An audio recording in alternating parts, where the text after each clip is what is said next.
Hello YouTube, team I Fix It All. So I got the underside of the car all wire brushed off, and it's been through 24 hours of phosphoric acid, and I sprayed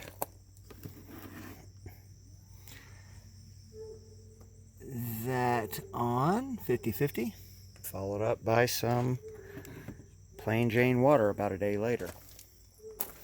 So I took the cover, well, I don't need to go there. I took the cover that, whatever the hell this is, the trunk. I took the cover off. I'm going to be removing the gas tank because it's easy. I mean, what do we got? A couple of clamps, a float, and looks like 4 bolts. And then I get to get in here and do some cleanup work. And I was noticing that there was somewhere over here, there's a hole. Let me see. Anyway, it's not like a rust hole. It's a, well, I'll find it. I got to put a light over there and figure out where it's at. I'll be extracting all the accessories out of here. I do have the factory jack, by the way. This is not as bad as it looks, but I'm kind of glad I did this because I discovered I'm missing a cover, which I will just simply duplicate that shape if that shape is interchangeable with that, and make one. And I'll probably end up making it out of some stovepipe material or whatever. Here's this big pile of garbage I still haven't had hauled off. And there's the pipe that we worked on. Here's that corner of the stove. Lots of rain, but there's the side of the stove. I have no idea. That phosphoric acid just did a number. It totally wiped out all the rust on that galvanized stove pipe, except for a little area right there. That is just amazing on that piece of that heatilator we demoed out. I have no idea what the hell is going on there. It is just rust free, and I guess it is rust free. So there's that. Remember us doing some stuff over here.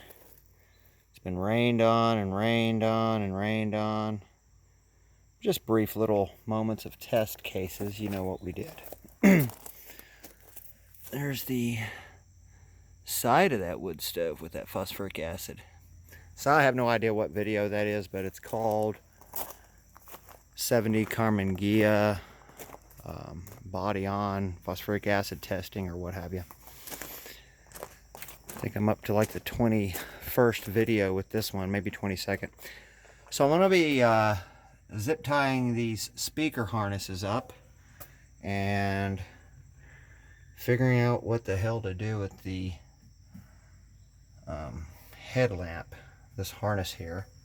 But I'll get to work, and the next task after that, after I clean up, is I'm going to run bed liner throughout this entire area in here. The wifey says that's fine. That was actually her idea. So I only have a gallon of bed liner material.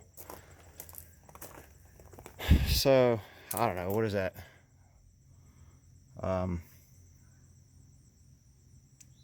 3 times 3.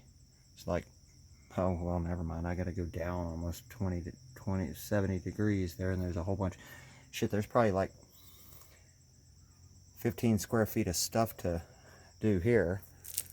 Gotta do the whole interior of the car. which is now being used as a storage area. And I got to do the whole underside of the car. Which reminds me, the silicone that I used, or the liquid nails that I used. I'm going to pause the video. I want to show you guys something. So I'm back again, and I'm going to set the camera down. I'm going to show you. Balance. This is the excess liquid nails that was in that caulking tube that I put around the floor pans on the previous video. The liquid nails that I know, and I guess I just haven't been paying attention to the evolution of it over time. I think I was speaking somewhat negatively toward it, but now I'm totally sold. It has a lot of the attributes I'm looking for in an adhesive. So here goes. I thought this would dry hard as a rock. And that's the liquid nails I know. But of course, what do I know? Watch this.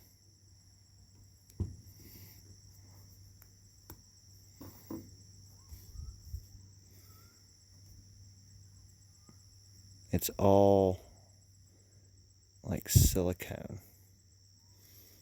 It has a decent tensile strength too. Really, really, really good. Get a close up of that. So, for a guy around the garage, somebody like a DIYer or the guy who has to fix all the stuff that breaks, I'm going to get more of this. And I asked the wife to look for it in brown and black. But for now, I'm going to get 6 tubes of it. I know I'm going to use up a couple of more tubes on this car, and then I'll have 4 for me for whatever reasons, whatever purposes. And I have a bunch of corners and sneaky spots where water flows as the water drains off of this car. Like, for instance, right here in the wheel well. Gee willikers, it's awfully dark. There's some folded over sheet metal right here that goes flat, and then the sheet metal folds inward. Well, there's a little pocket where dirt and debris can build up in there. Well, I'm going to put a good bubble of silicone in there so that when the water comes in here, it doesn't collect debris in this corner. I've got the other side of the wheel well here. I'm going to build up some of that silicone, or some of that liquid nails right in here, because that's a edge. Sure, water can flow out, but I want to observe what's going on with the steel work already, and I'm seeing that there was past corrosion that I caught in time. So I'm going to seal that off. I'm just going to find out how water flows up against the body of this car, where it goes, and where it could build up, and make sure that I get it trained to flow in the right direction. While I was under the car, I found a plethora of what I think are a bunch of drain holes. Of course, I'm not a Volkswagen guy, but I'm getting there.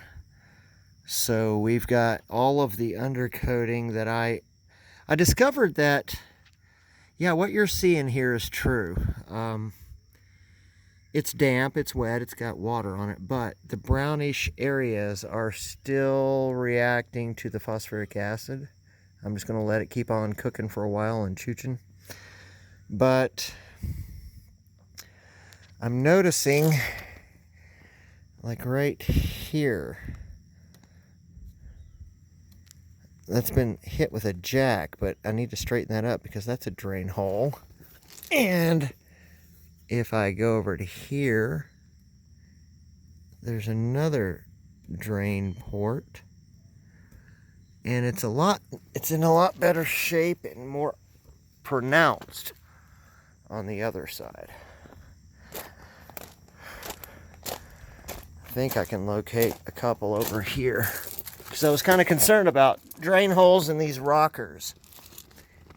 Here we go. There's one.